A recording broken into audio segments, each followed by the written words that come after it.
Hello and welcome to Focus on Liberia. This is our COVID-19 vaccines awareness, and I'm happy to be joined by my co-host, Pastor Patient Blay Atto. Pastor Patient, welcome to Focus on Liberia. Thank you, Dennis. Thanks for having me. And Pastor Patient will be introducing the program and also our guest tonight. Pastor Patient? You are welcome tonight to another awareness section of the COVID-19 vaccine that is being administered right now all over the United States of America. And this is just a platform to, encourage everyone to be safe, to encourage you to take the vaccine at the same time to deal with some of the misconception surrounding the vaccine. So tonight, we are privileged to have with us people within our community that have been working, some on the front line, some behind the scenes, some in the community. But tonight we have with us our nice practitioner. Do I have it right? um, Mrs. Vieta Johnson Masekwe, and she's going to, properly introduce herself at the appropriate time. And we also have with us Mrs. Florence Wanda, another community leader doing tremendous work in the community. You are all welcome tonight, and we are happy to have you with us on this platform. So we want to start with, before we go back to you, Dennis, we want to start with Viola to properly introduce herself, because people have all the accolades. I don't want to step on some toes and anything. So Viola, you are welcome. Thank you, Pastor Patience. You did good. I'm not going to go through all the accolades on this thing. You did good, so that's okay. I'm Valetta Johnson Massacre, and like Pastor Patience said, I'm a nurse practitioner, and I also currently work as a nurse at Regions Hospital in St. Paul. Thank you so much. Thank you. Sis Flores? Hi, my name is Florence Wanda. Thank you, Pastor Patience, for bringing me into this broadcast. I'm just someone working in the community, just like every single one of you watching. And tonight, I will just share my fears and my terror about the vaccine and how I came about agreeing to take it. So I'm just like every one of you tonight. And this is a presentation by the Fortified City International Ministries in collaboration with many community organizations. And so we are here and we are together because we want to pass this message across. So you are welcome. Share the video. There are some interesting things that you're going to hear tonight. So be ready and get set to receive whatever is on the plate tonight. Dennis? Thank you so much. In a special way, Florence will say welcome for the first time on Focus on Liberia. Thank you. Vieta had been here before. We also say welcome. But when you are coming here first, we give you our ceremonial cola to welcome you. So on behalf of all of us here at Focus on Liberia, please accept our ceremonial cola. Tonight, as we said, is about COVID-19. Let's start with COVID. COVID is very new. So to start with, we want to see how everybody is doing. Let me start with you, Florence. How is the COVID news in your community? Is it getting worse? Things getting better? How is it there in your community? Well, when it started, it was just, it was frightful. I used to go outside, maybe go to the grocery store, and there was nobody on the street. So, but right now it's been a year, and now I see more people coming out, and I will attribute the coming out because they have taken the vaccine. They have felt that there's safety in taking the vaccine. So and even with me personally, I have a lot of family members that is coming around now because they have taken the vaccine, and they have they have their safety in taking that vaccine because people want to collaborate, people want to meet, people want to socialize. So I see a lot of that happening right now in my community. Great. Mrs. Marcus, how are we doing with the COVID? Are the numbers going up, coming down? I would say the numbers are going down, but we are still seeing cases in the hospital as well. But the numbers are going down. They look good. If people just continue to take the vaccine and still practice, whatever you were practicing before. Like for me, I took the vaccine and I know the governor says okay, but I go to the grocery store, I still wear my mask because I don't know who are around me, or I don't know whether I could be a carrier and giving somebody even though I'm not getting sick. So even though we take the vaccine, we're still practicing. So the numbers are going down, and I think more people just need to continue to take the vaccine so that we can create. I know we might not get to 100%, but even if we get to 90%, we can create that herd immunity for the rest of the other people that will not be able to take the vaccine, so that way we can just get back to our lives. Well, so do we really know why the numbers are going down? Is it because of social distancing, wearing the mask, the vaccines, or do we have an idea, or not really sure? Well, science would say because we are creating herd immunity. So what herd immunity is like if we are 10 in this room and 7 of us take the vaccine, we are saving the 3 who won't take it. So we are creating that barrier, or that avenue for those 3 who didn't take it to not get sick, because 7 of us won't be able to spread it to the 3 of them. So we'll pass it on so we'll be able to protect them since everybody didn't take it. So I'm thinking that's what's been going on. A lot of people are taking the vaccine and they're creating that herd immunity for their families and other families out there. And also people have come to realize that, okay, if I still need to wear my mask, I need to wash my hands and do it diligently. So maybe those could be the things that are saving people. Because sometimes you get people who will be like, oh, I wore my mask. But then when they're wearing their mask, you see that it's under their nose. Like, so one time I had to tell a lady, I'm like, the way you wear your mask is how you caught COVID in the first place. You wearing your mask under your nose is not helping you. But I'm thinking people are gradually learning and they say, hey, okay, knowing that things are opening up, people are more prone to say, okay, let me go get the shot so that way we can open up more and more. So that could be the case. Minnesota numbers are down, but in other states, since they didn't get enough vaccine, the numbers are still up, but not as bad as it is before it used to be. So vaccination, people getting vaccinated, it's helping because they are creating that herd immunity for their family members and their community members. And patient, go ahead. Viola, the herd immunity is good, but there's something I want us to understand, in which, I mean, you can let us know. We want to create the herd immunity. At the same time, there are people that have not taken the vaccine, and they are dependent. In other words, they are dependent on, those who have taken the vaccine. What happens since we've been hearing there are, variants in the virus? What happened to those people if they are not vaccinated? And you see there's always changes, there's something happening, the virus is coming on in another way, another strain or something like that. Right. So they run the risk of probably catching the virus. So I'm vaccinated, so it means I'm saving myself.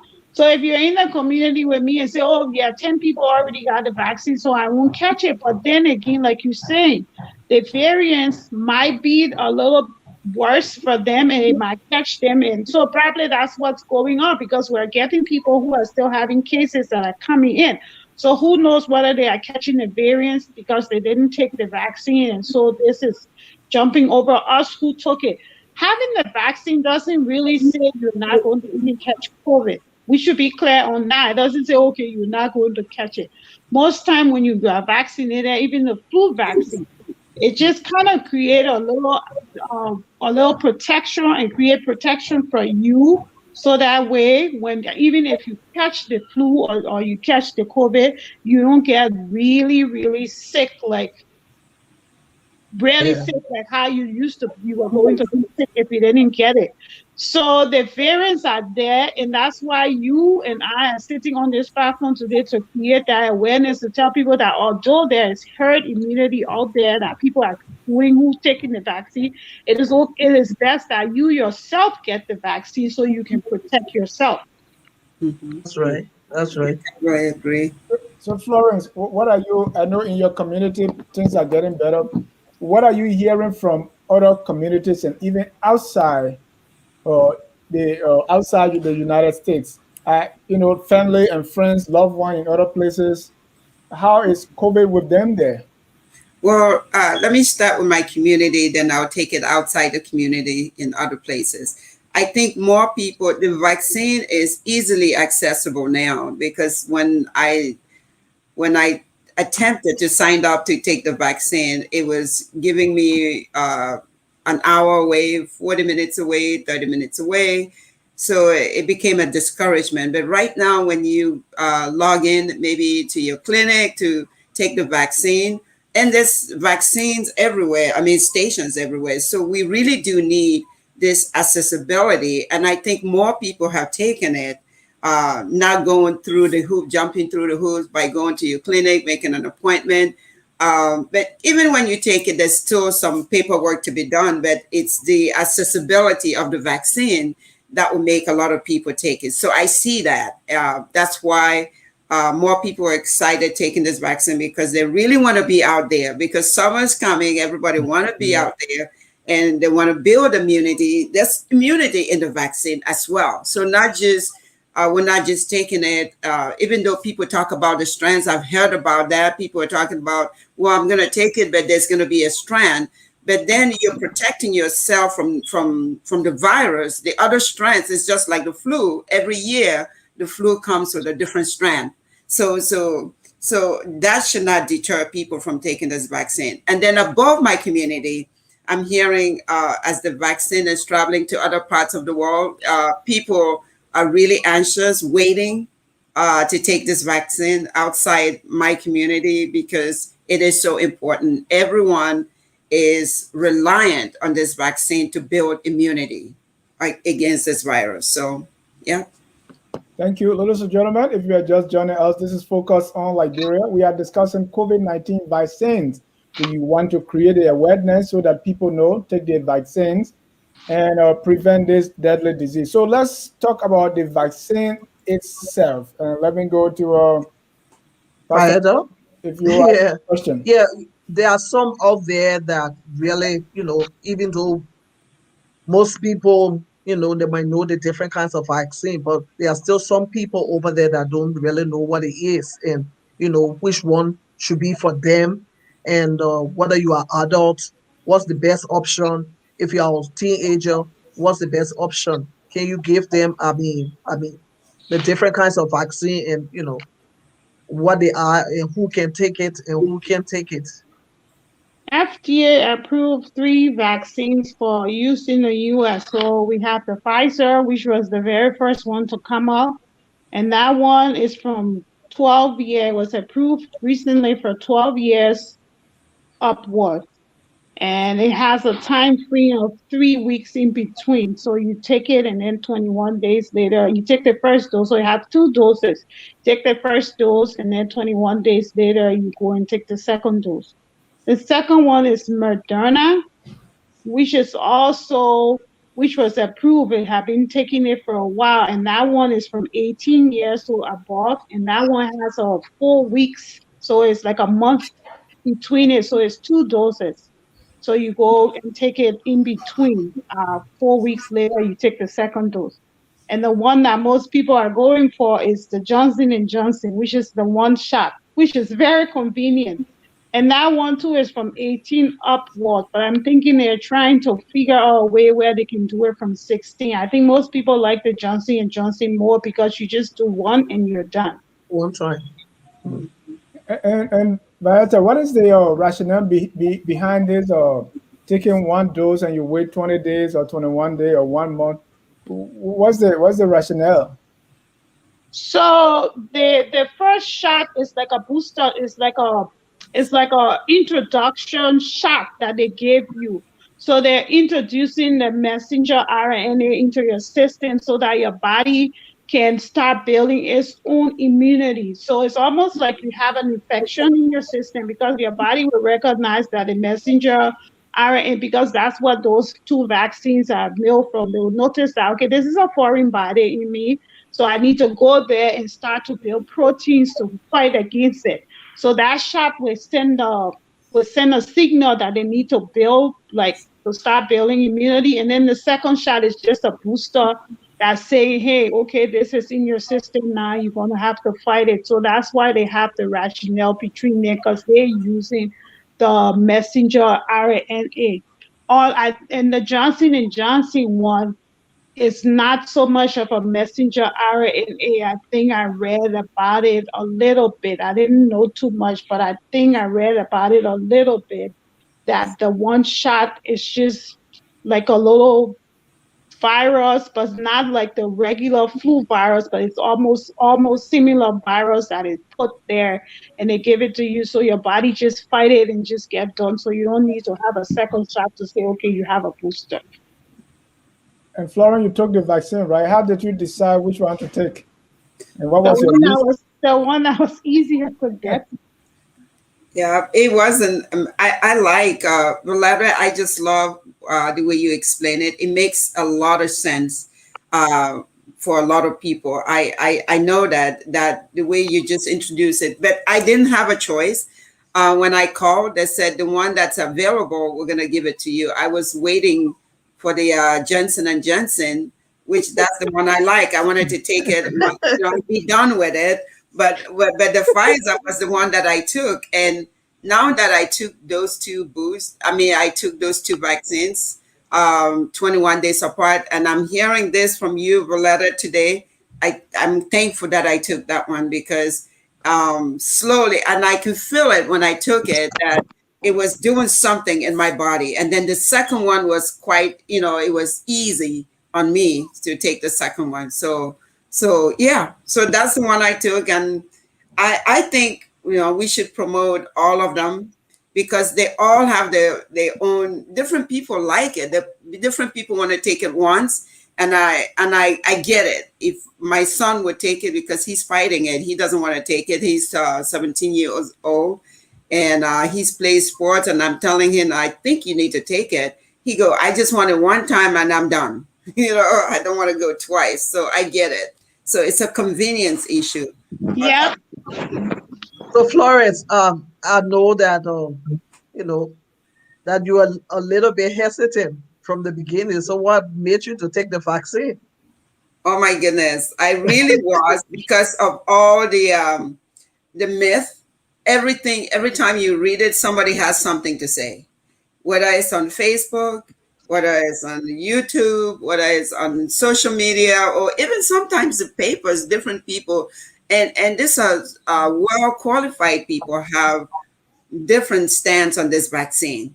Yeah, and so you listen to all these people, you will get confused. But the decision, I made the decision because listen, I come from a nation where we were vaccinated with measles, with all kinds of vaccine that came, and I'm looking at myself. We took the most dangerous vaccine in those times. It wasn't well refined as it is now. So when I went through the thought process, I go, oh my goodness, if I'm still alive with those vaccines and the things that people said it would do to me, you won't have a baby, you won't do this. I go, but I mean, when I look back, I go, yes, it was good. It's just that it's fear that's making people not take this vaccine. It's not that this vaccine would do what people said it would. Yeah, I mean, there's the side effects of everything that we do, not just this vaccine. any other vaccine and any other medication that we take. That's right. If you think about the side effects, seriously, you won't take anything for cure. You won't even take simple Tylenol, which has complications for some people. So I went ahead after rationalizing all of that, everything put together. I said, it's time to take the vaccine because I just want to be secure. I just want to feel like I can move around my family. I'm not contaminating anyone. But taking the vaccine doesn't mean I'm not practicing social distancing. I'm not practicing wearing my mask. I'm still doing the same. It's still in my purse, and it's a good habit to have it. Even when people are sneezing, it's not even against. It's just people touching stuff. I'm just washing my hands. It's a habit right now, and so with COVID came a new habit. So I love that. I love that. And that was cool, Florence. How did you get others around you, family members, friends, and loved one? How did you get them also to take the vaccine? And maybe, I don't know, do you have people around you who still have not taken it? Oh yeah, I have a few, but most of my family, they work in the healthcare. Actually, they're the ones that said, "Oh, we're taking the vaccine." So they walk into my house, straight open and no mask. I go, "What's going on?" They go, "We took our vaccine." I go, No. Put your mask on. So, and I saw the freedom that came with taking the vaccine. There's so much freedom. There was so much fear. So now I see that more people are healthy and they're getting exposed. They all work in the healthcare industry and they're getting exposed on a daily basis. And I don't see people getting sick. And I have to attribute that to the vaccine. So there's a lot of people around me that have taken it, just quite a few, I'll say maybe 15% no, have not taken the vaccine, but we're working on it. Yeah. It's more education. I think it's education, educating people about the vaccine. It's not that they don't want to take it, but it's the education piece. Yeah, that is important right now. I think another thing too, like Florence is saying, the education piece.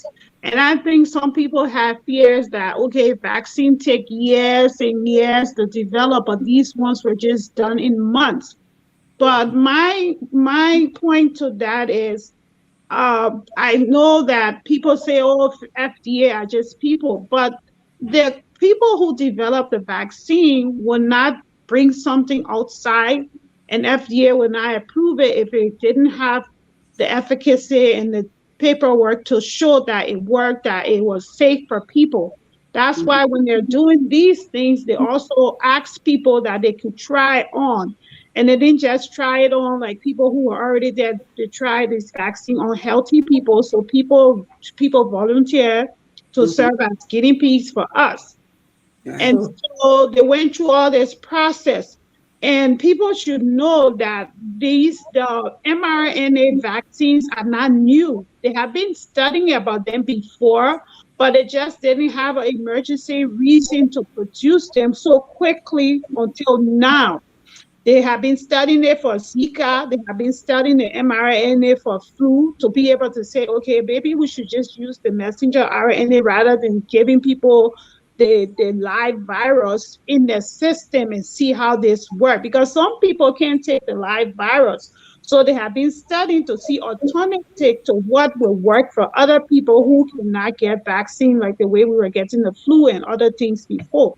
So though these things have been in the lab, they have been studying them before, but because we had a pandemic, they just had to speed up the process. Because I know even people who are in healthcare are still afraid, like, okay, this vaccine was so quick, it developed so quickly, and I don't think it's safe. No, it's safe because people tested it, the efficacy of that. I know I have a friend who I work with, he's like, I wasn't taking a vaccine because yada, yada, yada. And like Florence said, I had to tell him, I said, those vaccines that we took back in Africa, did you know where they came from? I know, right? We didn't even have the what inside? I like, we didn't even have the sign paper. They pulled you from school and you stood in line, they gave it to you. What did we? He said, oh, I know better now. I like, yeah, because you're reading. But we didn't read about them if it had effect on her back then. We didn't know. So now that you're reading books, okay, so you need to read and get to know the importance of you taking this vaccine. Right. Don't just read the other things that talk about the negative aspect of it. Read the positive too, so you can be able to take it. Mm-hmm. And I believe that with the emergence of technology, back then when they had this vaccine, there was no way of testing it multiple times. It was just an emergency to give it to you. But now we do have technology, and we don't only have one company making this vaccine, producing it. We have three competitive companies producing this vaccine and being tested.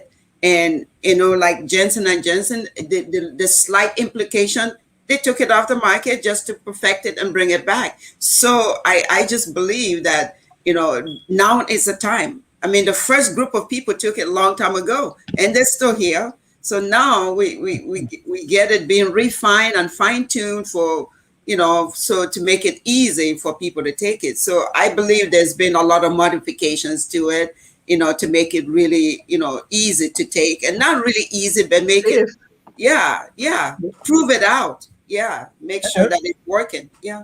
And by the way, you touched on it already. I just want more. What makes this vaccine different from other vaccines? You talk about the mRNA. So just give me more. I want to hear more about how this is different. So for other vaccine, let's say, for example, the flu vaccine. The flu vaccine used the live virus. They created it from the live virus. So the flu vaccine, when they give it to you, they are introducing the live virus into your body. The mRNA use your own body protein. It's a messenger thing. It's sent in your body and say, hey, go to that body. But it's like when your body notices that it's a foreign protein that's in there, then they create antibodies to fight that foreign protein.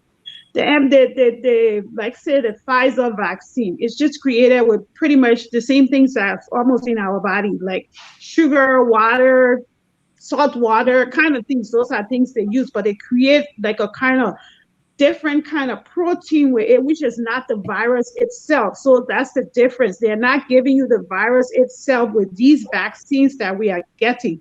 You are just getting like a foreign protein in your body. The Johnson virus, the Johnson one also creates for the Johnson and Johnson. They developed it, but they did like a viral. It's a viral vector that is based on your human adenovirus. So for them, they modify it. They give it a gene that will spike protein of the sites in your body. So that's why they are doing one, because they have a viral vector in them as compared to the other two that don't have any viral vector in them. They just have messenger RNA in them. So that's the difference between those three vaccines, and that's also the difference between these ones and the flu shot. The flu gives you a live virus. That's what sometimes for people, like if you are pregnant, if some people like also, let's say the chicken pox, pregnant women can't take it because it's the live stuff they're giving them. It's the live chicken pox, and you don't want to introduce chicken pox into a pregnant woman. So spike the stuff because you're giving her the live virus. It's not like the virus is live, but they use it to create it, and they will spike that stuff so they don't give it to them. So that's the difference. Thank you. I want to welcome our guest, Ciara Townsend. Ciara is a public health nurse, and she has experience administering the COVID vaccine herself. And so she's here to share her experience and then add to the discussion. Ciara, welcome to Focus on Liberia. Yeah, hello. Thank you for having me, Dennis. Welcome, Ciara. So, Ciara, this is your first time on Focus on Liberia. We are glad to have you. Just by way of introduction, just a little bit more about yourself that you want my viewers to get to know you much more. Okay, so I'm from Houston, Texas, and I currently am a public health nurse. I work with local government, and we have been deeply entrenched in this COVID vaccine, and also in the effort to immunize as many people as possible. Thank you. Thank you, Sierra. Pastor Patient, you had something to say. Go ahead. Yeah, Sierra, can you tell us some of the experiences you have during the exercise, the COVID vaccine, administration and all that? Yeah, let me start. Early on, I believe maybe January, there was a lot of hesitance, and a lot of times I would administer at some of the drive-through sites. And at the time, there was a lot of conspiracies going around about the Oh vaccine.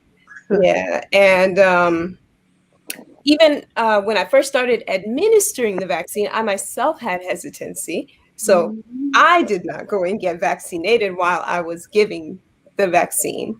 True for But it took me just kind of being there and seeing people from all walks of life, different. You can tell their socioeconomic status when, especially when you are at a drive-through place and you're seeing, you have small conversations with these people. And there would be people who would say, oh, yeah, I came from Brazil, to visit my family. I just want to make sure I come get my vaccine. And after a while, it kind of dawned on me, like, if this is a conspiracy, like, they're not targeting anyone in specific, and it would not be very effective. And it also helped me to ease my mind, because I think a lot of times when we wrestle with this vaccine hesitancy, people forget that we actually are it's an opportunity. It's an opportunity that not a lot of people have, that a lot of people like, there's places in India and in South America where if people could get the vaccine, they would.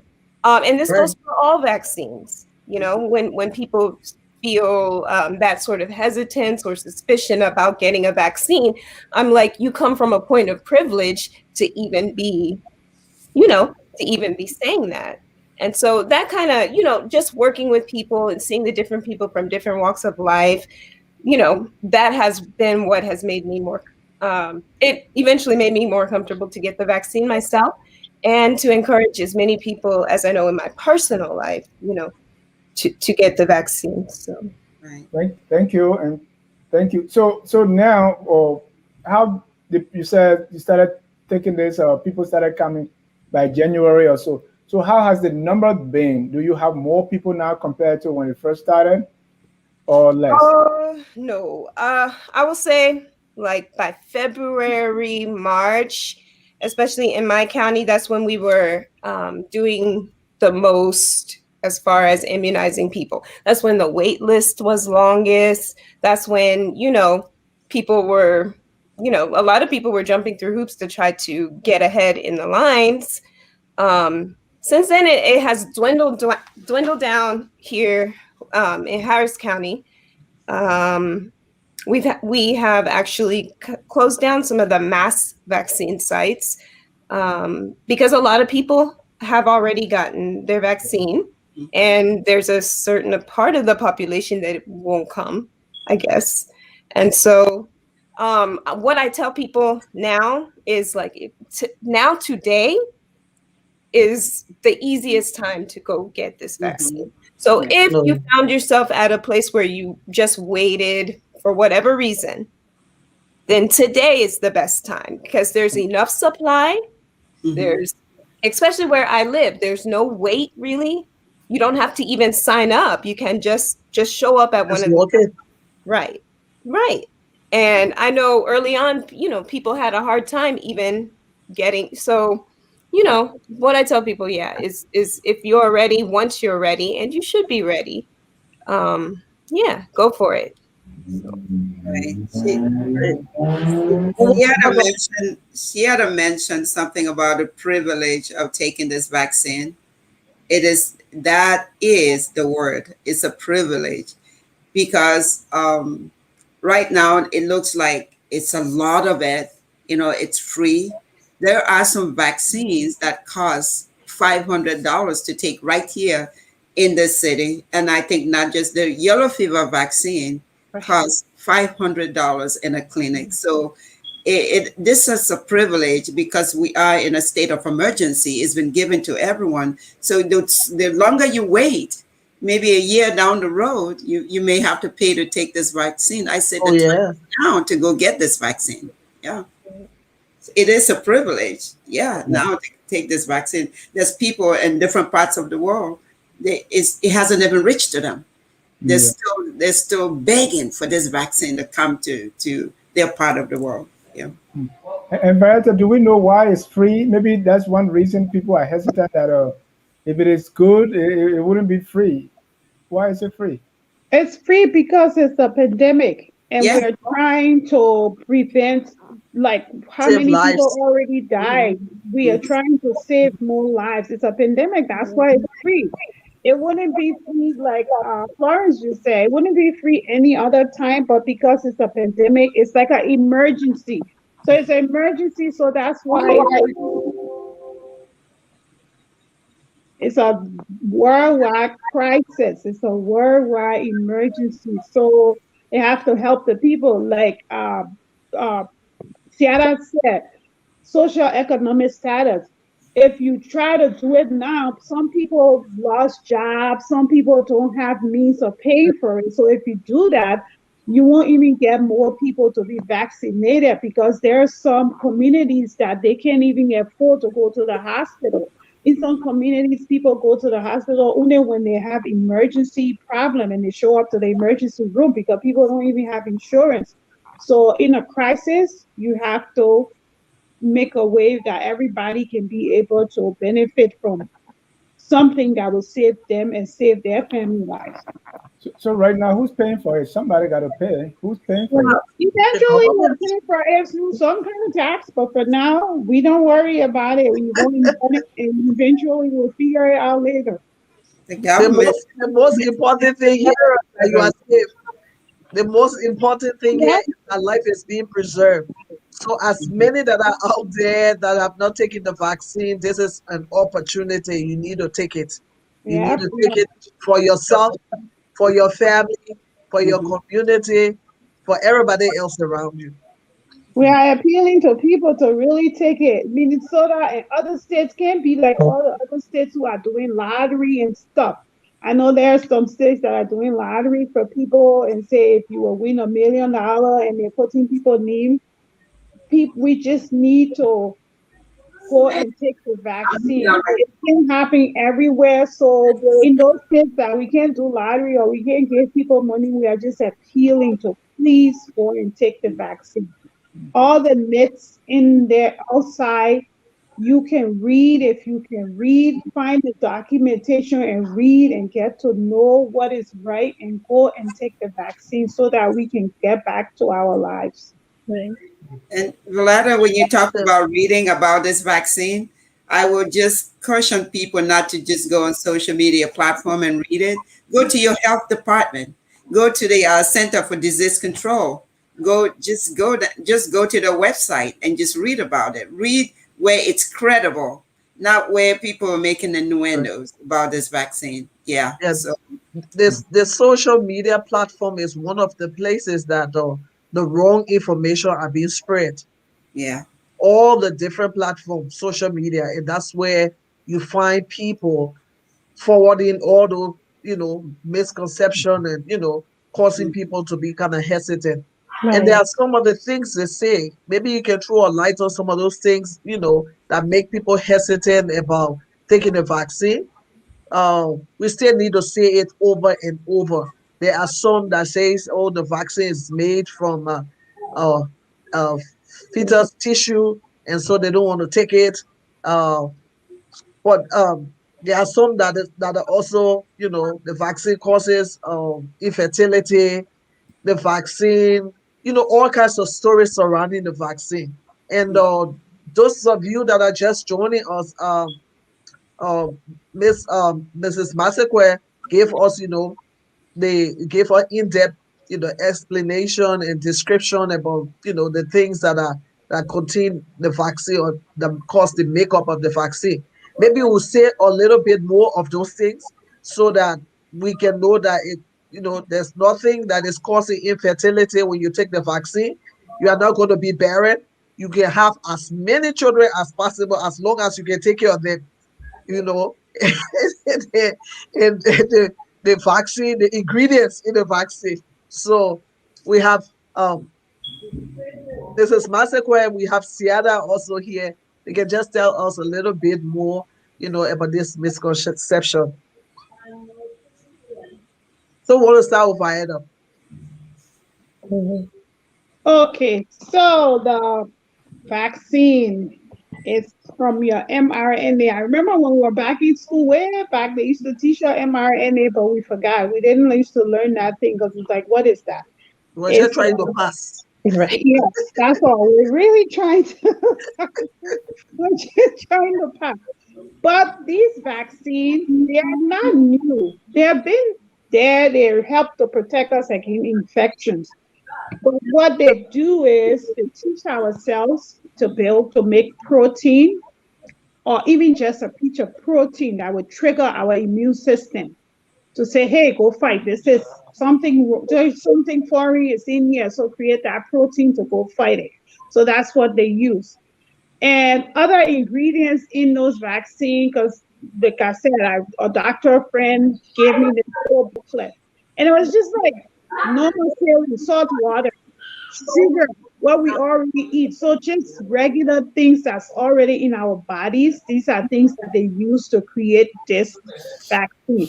So there is nothing in there that will make you infertile. People will be like, oh, some of you already finished having your kids and you took the vaccine. Okay, maybe there are some younger people who haven't had kids and they took it. And so we'll see. But the thing about it is, we should not have all these misconceptions. We should go and take the vaccine because it's just natural things that are in your body that is in this vaccine already. It's not like they took the life, like they took the viral itself and put it in here and introducing it to your body.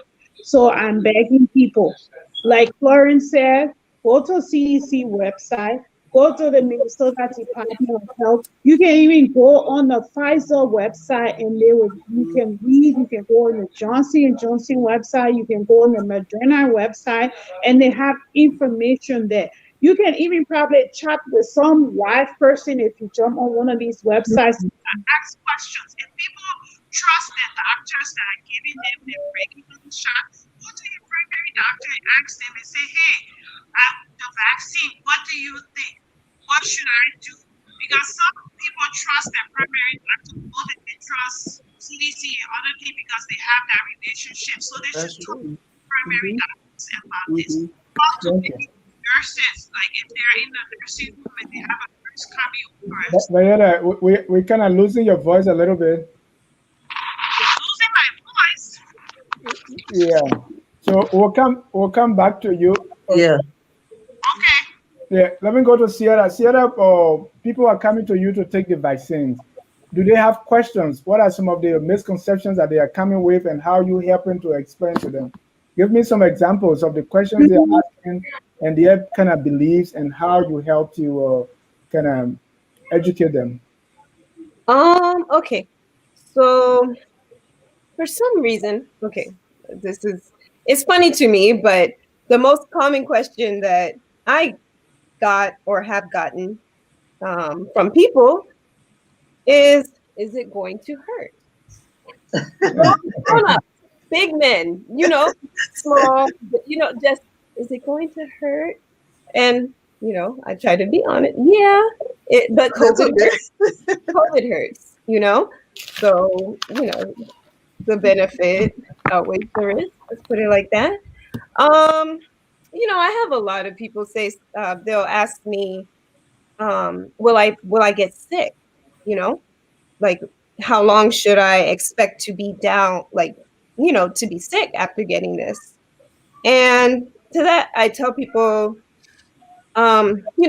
there's no way for any particular person to predict how your body is going to react. Mm-hmm. So yeah, some people have needed a day or two to recover. This vaccine or any vaccine, what it does, like Ms. Masakwa was describing, once you get that vaccine, it kind of puts your body into it's like a quick start for your immune system, you know? And so a lot of times you can have other symptoms, you know, that might seem like you have gotten COVID, but the vaccine does not give you COVID, you know? And I hear that a lot too. And I hear that with the flu vaccine because I actually give all vaccines. And a lot of people will say that. And I tell them, no, you are not going to get COVID from the vaccine. You might feel some symptoms, but that's because it's your immune system is working, you know? And so for some people, if you are worried about that, I would say do it on a Friday, you know? Um, right, Mhm. right. So you can rest, you know, on Saturday or Sunday, or do it when you're, you know, when you have a day off. Um, my personal experience wasn't really very bad at all. Just site soreness at my arm for a day or two, and that was it. But you know, like I said, everybody has their own experiences, and I have heard different people say that they've gotten really ill or had like cold-like symptoms, you know, chills, that type of thing. So yeah, but that's mostly the type of questions that I will get. It's not really like the intricate, detail-oriented questions. It's just like, is it gonna hurt? What am I gonna feel like tomorrow? Basically, yeah. So from your experience, who is getting this vaccine most? Young people, older people, people from outside the state? You know, who's getting it and why are they coming? You know, is it for fear somebody's forcing them? What's your experience with that? Oh, so you mean right now today? Right now, who coming mainly? For now, I've seen, you know, I think it was maybe it's been about 3 weeks now since they opened up the age group for Pfizer, I believe. And right now, I'm seeing more and more of those school age children trickling in. Um, a lot of them are dragging their parents, you know, to take them and encouraging their parents to get the vaccine too. So it, you know, it's very surprising, but yeah, now that we have that younger age group, I'm seeing more and more of those 12 and up, you know? Yeah, so, and like I said, it's actually refreshing to see because they're bringing their parents who haven't taken Right. the vaccine and they're like, yeah, we're going to do it together. I thought the parents would bring them, but now that's good news. Yeah. Right. I see that too. But it's so, like I said, sometimes you just see a different kind of dynamic where the kid is like, Mom, come on, you know? So, you know, whatever it takes. But yeah. And I know the reason for that because the kids want to be out there. They want to socialize. Of They don't want course, their of parents to course. keep them home. You know, they go, we got to go. Yeah. So that's really a good sign that it's open to children and now they can take it and they can bring along their parents that were hesitant in taking this vaccine. So that really is good. So wow. Especially with someone right around the corner. I mean, we're already in summer and they have to cruise, they have to go on vacation and all kinds of fun stuff going on. This is the best time for you to take your vaccine. So go out there. The funny enough, usually when I take the flu vaccine, I get really sick. And there was a time that I took the flu vaccine and I had to sleep in my bathroom. Do you know why I slept in the bathroom? Because that was the hotter place in the home, you know. And I took my comforter, I took everything. I was so cold and chilled and everything else. And when I heard about the COVID vaccine, I said, well, I hope it's not going to treat me like the flu vaccine.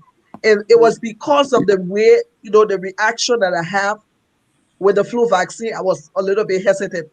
But when I took the COVID vaccine, it was nothing compared to what I experienced during the time of the flu vaccine, and which was really, really surprising. So some of those that are listening to us, some of the people listening to us, maybe they might have that same experience, but just take the courage and go and take that vaccine. every vaccine is different, and experience and your reaction will be different also. I And, agree uh, because I took the vaccine, the flu vaccine. The one time I took the vaccine, I got really sick for a whole week. So yeah, I stopped taking the flu vaccine. So and that explains Valletta just told us a life culture in the vaccine, in the flu vaccine, which is different from the COVID-19 vaccine. So there's a difference there. There's a reason why the flu vaccine reacted in my body that type of way. But this vaccine, the COVID vaccine, I took Pfizer.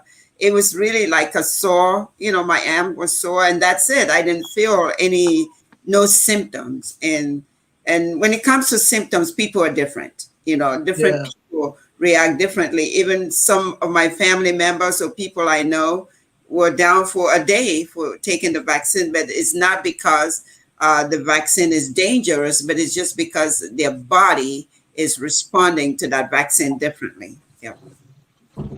Like what Sienna said about the vaccine, like if you're going to take it, make sure like you probably have a day or two to rest because that's what I did. I took the vaccine after I had worked because I didn't know how it was going to treat me. Everybody's talking about they didn't experience stuff. My very first shot that night, I felt chills. I was cold but didn't have a fever. So that was it. The second shot made me so tired. I literally slept for 6 hours during the day. Mm. So, but like I said, there were some people who took it and be like, oh, nothing happened to us. There were a doctor who took it and he said every injury he had from the time he was a kid, he felt that pain after he took the vaccine. So you would not catch the COVID because trust me, COVID symptoms are worse than what you experienced when you got the vaccine. You might be sick for a day or two, which means that your body immune system is kicking in and is working and you are building antibiotics. So getting sick means you are building antibiotics faster and you are building antibiotics to help you to prevent you from catching the COVID and to work to that vaccine. So that's why people get sick differently. And so I just admonish people, not because somebody said I was in bed 2 days, means you will be in bed 2 days. Sarah didn't get sick, but and Flores didn't get sick. I didn't get sick, but it was just uncomfortable. It was just tiredness. So everybody's different. Everybody's body genetic makeup is different. Even if your daughter or your husband or your son got sick or didn't get sick, it doesn't mean, but still, that should not prevent you because at least it's just maybe a day or two of soreness and tiredness, and it's not laying in the hospital for like a month or more than that. Yeah. Or Yara, if you can get out a little bit and come back in, your voice is still not optimal. Okay, I'm going to leave. If I don't come back, it's you. All right. So go ahead, Sierra. You have something, and then after you, Sierra, we'll bring in some of our comments.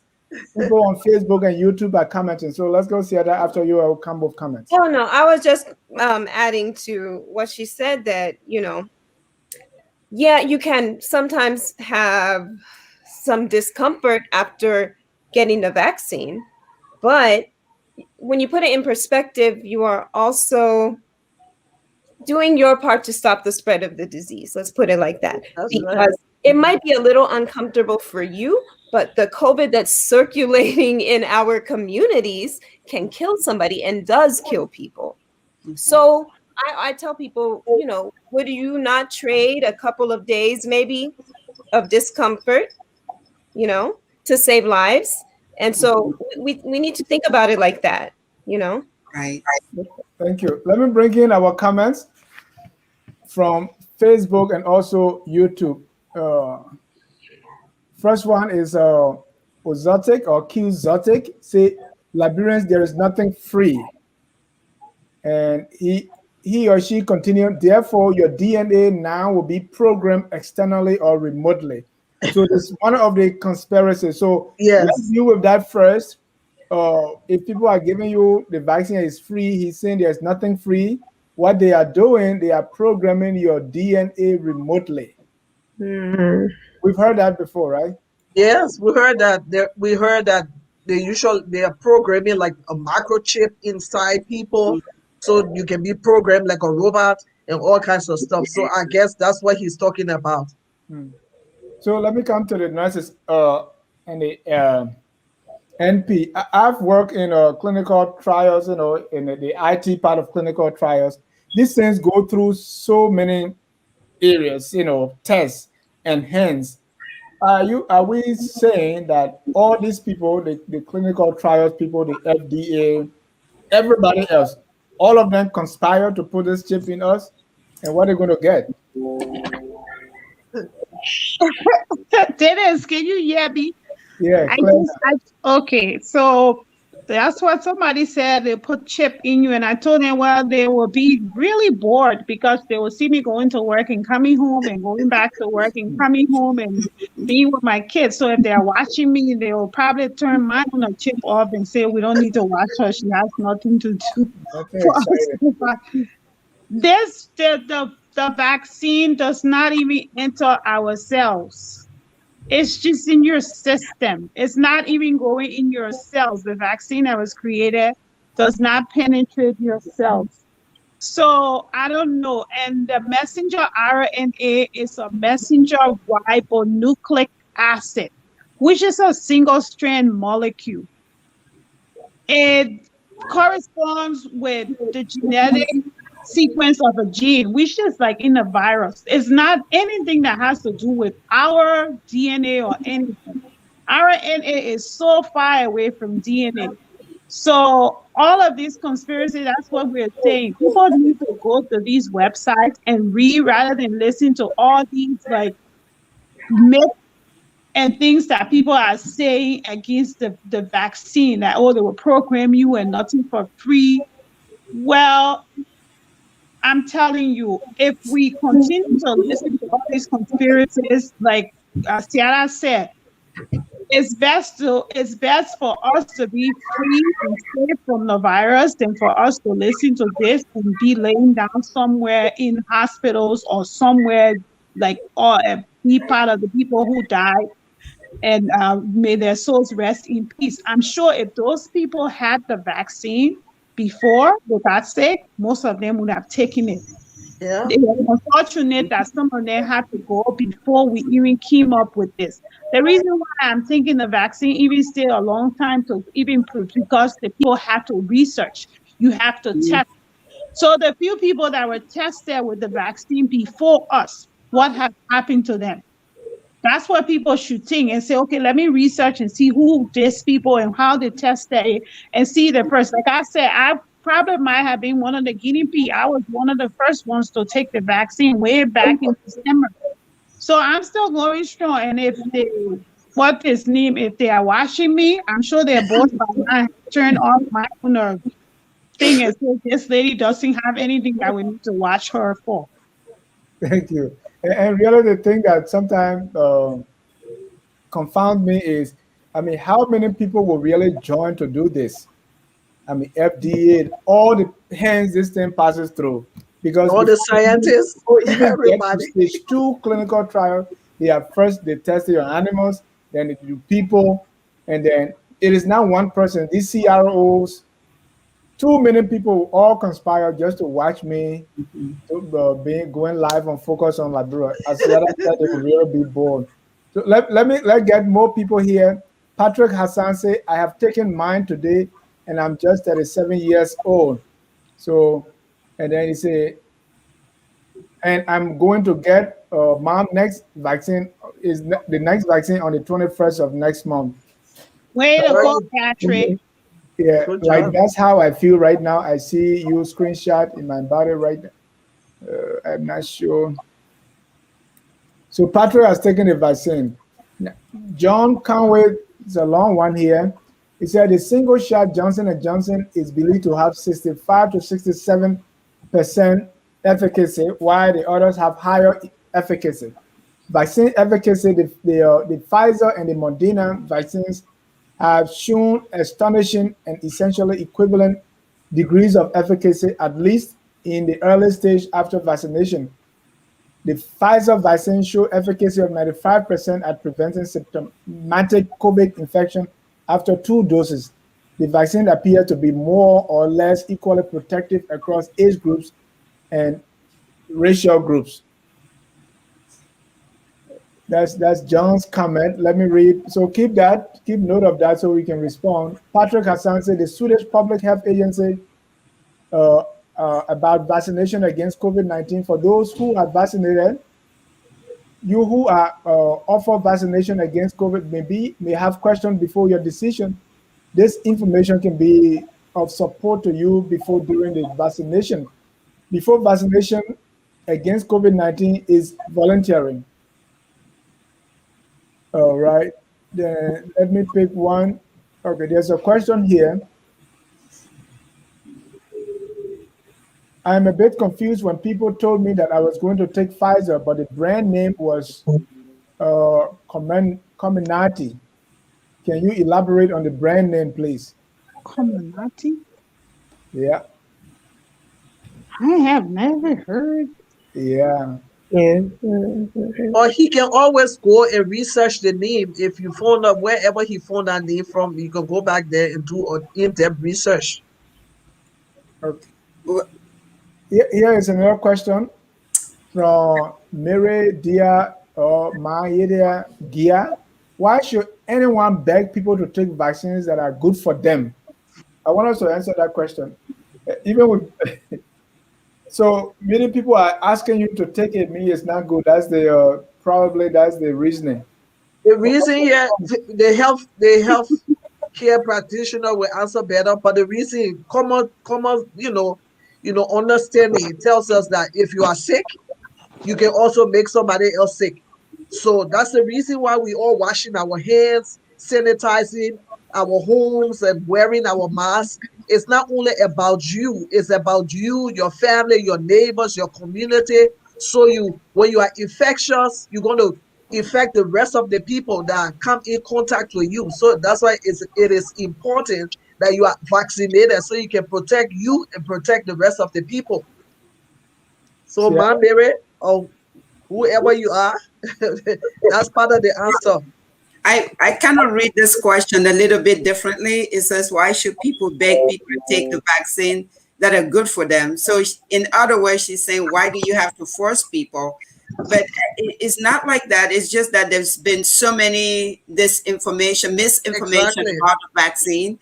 So, people are not taking it because they don't think that, not that they don't think it's good for them. They're worried about the side effects. They say, yes, it's good, but what about this other things that could be bad for me? So, and I think that's why this session is so important, and the information session and reading about it. So to let you know that, oh yeah, the vaccine is good for you. It's always good. The vaccine is always good for you. But if you're skeptical about it, it's nice. It's important that you get information about the vaccine before you take it. Right. That's true. Another thing is, like we previously said, most people get the information from those social media. They don't really do any research. They get the information and believe it without Yeah, research. So they're that's why free. it is important. Yes, that's we pass on the information and we are telling people what it is. It's not begging you, it's passing on the information, making you to understand the responsibility you have towards your fellow men. At the same time, keeping yourself safe and keeping the rest of your family safe. One question from Sierra. This one is for you. My question to the nurse that administered my first dose was how long it takes for me to drink wine because I'm a wine lover. She looked at me and laughed and said, many people ask this same question. Right. Whether Okay. you get that question too, so how long? Okay, now. I was gonna say, for you to drink your wine. You know, this is drive through. We are not doing any kind of breathalyzer. So whatever you are doing in your car, It's up to you, right? He gotta determine the time range himself. If you feel good to take your wine, you know best. So But is there any food or any drink or anything whatsoever that you need to do or not do before and after the vaccine? The only thing you're not supposed to do after the vaccine, like if you start feeling sick, you're not supposed to take ibuprofen. You can take Tylenol for the fever, but for especially the Pfizer, you're not supposed to take ibuprofen for the aches and stuff.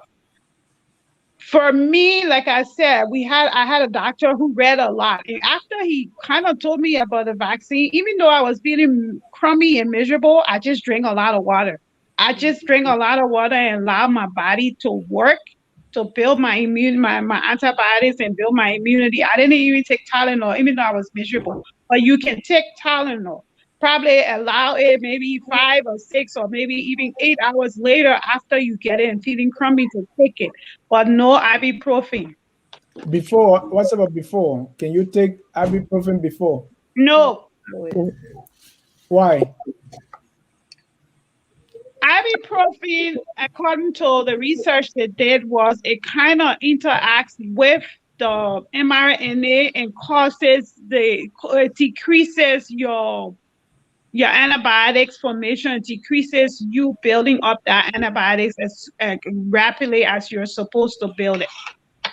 So they didn't want you to take ibuprofen. And also, even people who had COVID, we didn't give them ibuprofen because they wanted to not cause problem to because ibuprofen itself is a medication that causes a lot of damage to your system. We don't know, but we just keep taking it. It can cause you to have GI bleed if you take it on empty stomach a lot. You can have like ulcers in your stomach. So because it was not going to cause you to build your antibiotics fast enough, they didn't want people taking it. So Tylenol was okay. What about aspirin? Because during COVID time, I think people were told to do like vitamin C to boost your immune system, vitamin C, zinc, and aspirin. So is that one of the medication they can take, aspirin for pain? Because aspirin and ibuprofen are pretty much almost the same thing. They are non-steroidal anti-inflammatory medication. Probably the reason why people were taking aspirin was if you had COVID, you're sitting down and you're not moving around and you want to prevent blood clots. But most times, people who had COVID in the hospital, we were just giving them shots to prevent blood clot and not aspirin and stuff. Okay. So I know I heard a lot about vitamin D, zinc, vitamin C and stuff. I didn't hear a lot about people self-treating with aspirin, which is like a new one for me that I've heard. So I need to read more about that, but I didn't really hear about aspirin, but I know it was vitamin C, zinc, and everything else. Dr. Baton Kula comment here say it decreases the ibuprofen decreases your immune response. Exactly. But I said it in a different way. Yeah, that's what she said. So let's go to AQ Joseph Kroma. He said, my question to the nurse. You drink the wine, we talk about it. Oh, yeah, the wine. No, that's not the question. African soldier said, yeah, no, I want to do that for the stomach's sake. African soldier said there are a lot of misconceptions about shortening life. How true is that? That if you are supposed to live 50 years, it will shorten your life to maybe 40 or something. I'm hearing that one for the first time. I'm just hearing that one. Who would know that? I know. What is shortening the life? The vaccine? Yeah. God help us. Yeah, no. I will say COVID shortens lives, the disease. That's what I would say to you. That's and right. We know this. We have actual evidence. We have the data. So, yeah, to anybody who would postulate, I don't even know how you would come up with that. The question there is, people talk about the long-term effect of the vaccine. What's going to happen to me in the long run? So maybe that's where some of those ideas are coming from. Mm-hmm. But my question, when I went to I took the Moderna first dose. I haven't taken my second dose yet. I wanted it on the right arm, and they said it should be on the left arm. Why? They just like to use your non-dominant arm so that way if your arm is so sore and you can't move it, at least you can still drive with your right hand. You can still do stuff with your right hand. Yeah, Because your left, if you are left-handed, they will do it on your right. If you're you are right. right-handed, they do it on your left. It's just like as most vaccine, you do it on the person non-dominant arm because the soreness and stuff like that can cause them to not be able to use their arm. So that's all. Oh, Just, okay. We can just a ask little the other tip. two, maybe I'm wrong. Yeah, just a little tip for home remedy. When I took the vaccine, because the first dose, my arm was sore. So the second dose, immediately I came back home, I used menthol and warm water. I just use a towel, warm water, just put it over it and just rub with menthol, and I just didn't feel it. So you can do Well, that too. well, in any any method you want to use here, we not recommending method. So check Really? the CDC website, check Department of Health website. And of true, Florence, a lot of people told me to do that, and I should do this. And we all, we from where we coming from, we like that. And Yeah. trust me, we did that. But that is not a recommendation by the Okay. CDC. All So right. I wanted us to be clear about that. All right.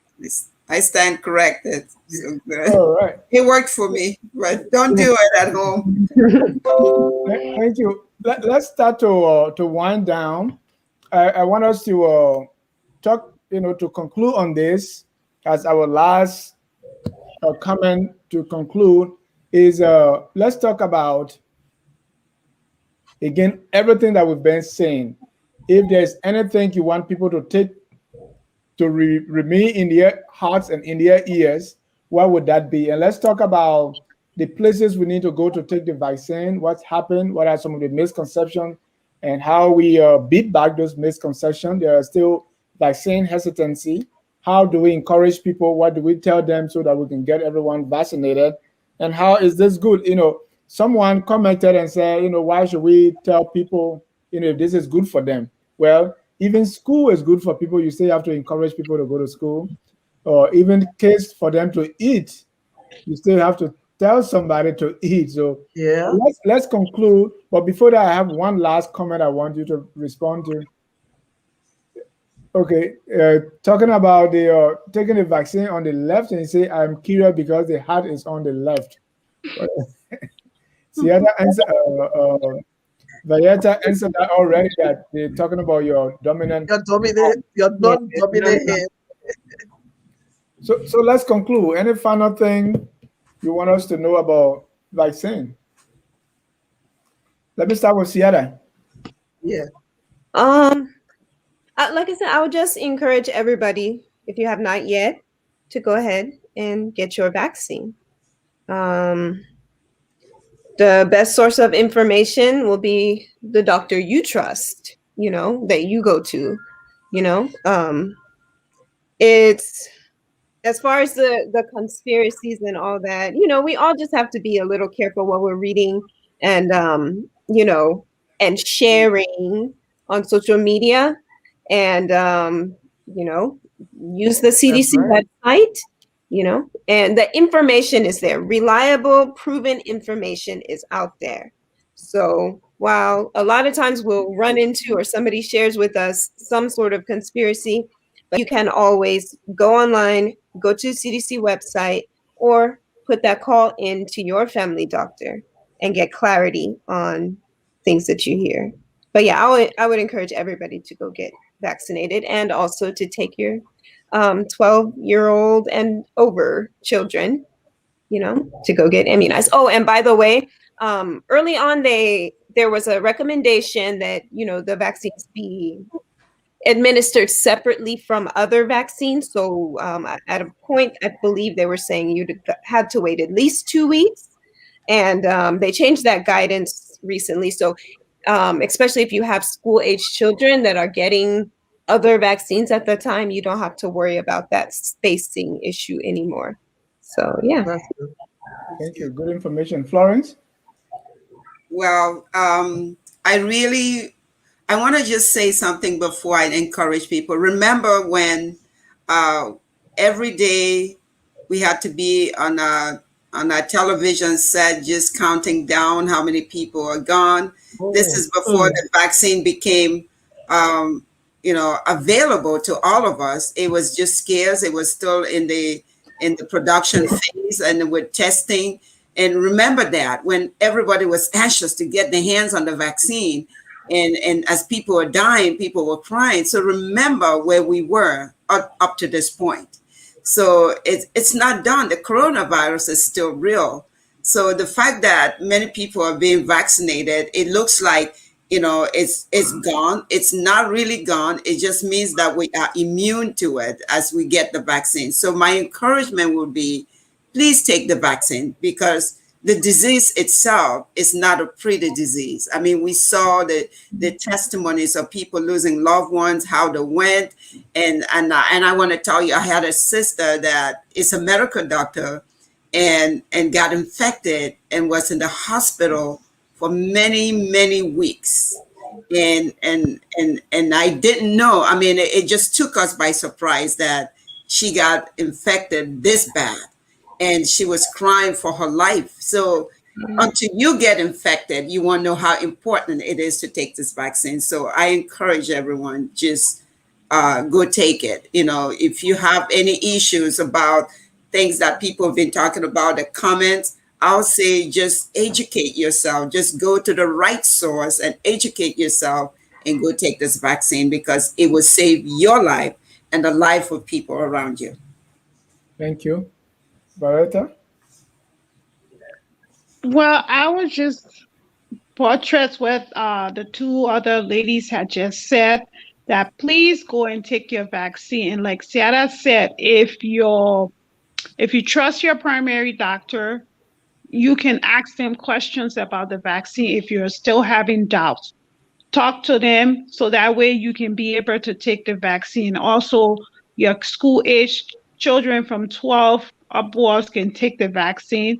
That way they will be able to do sports. That way they can go to all these camps.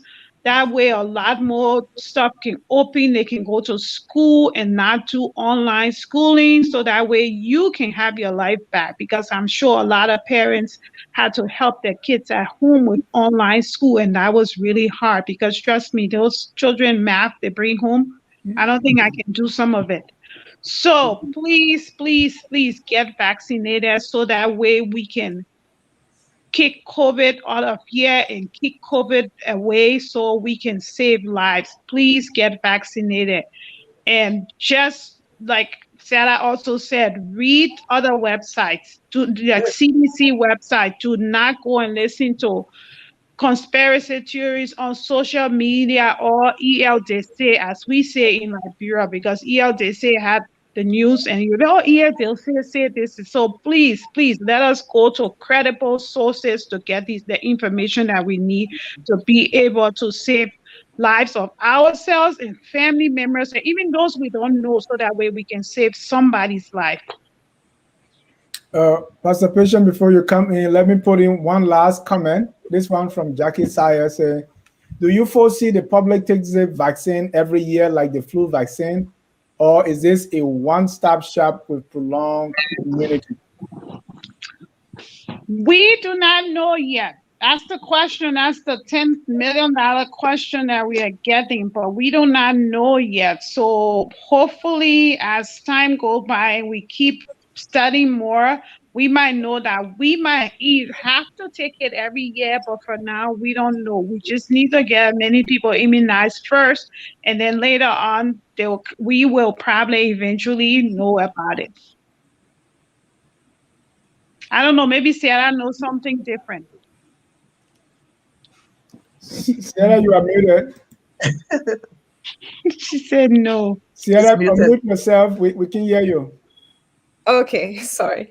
Yeah, no, I'm with you. There's no concrete evidence that you will have to get another. There's no, we'll see. We'll see on that. That's something that people ask me a lot too. As a patient?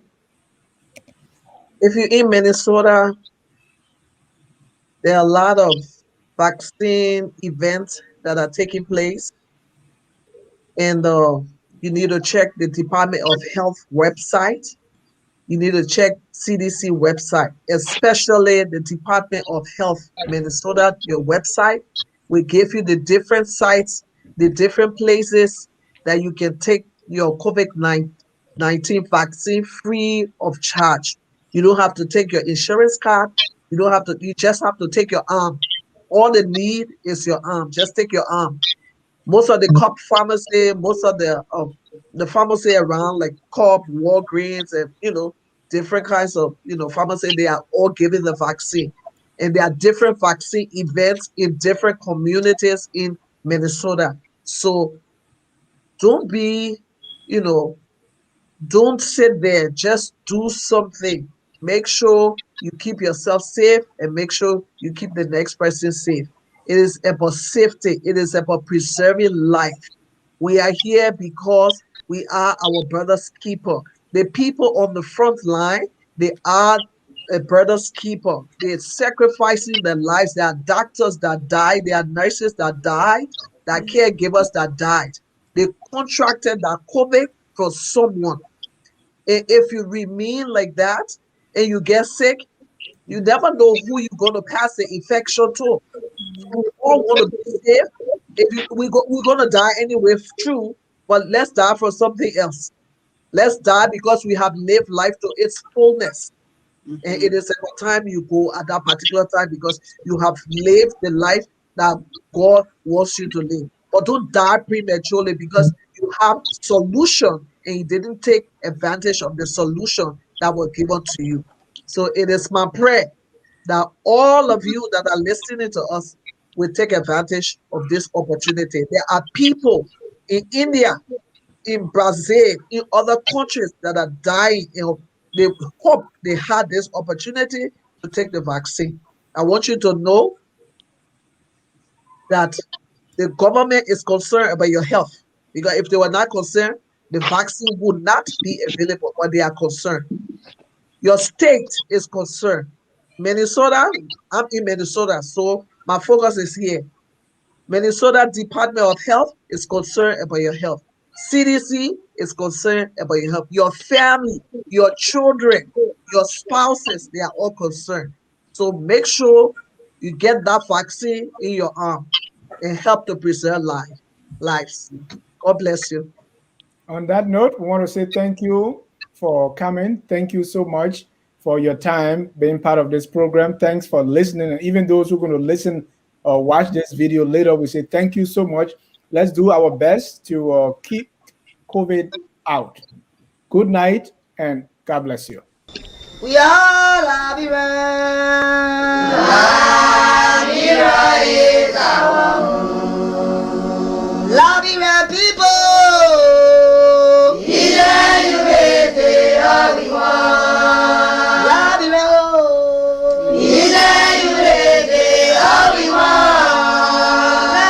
Love you,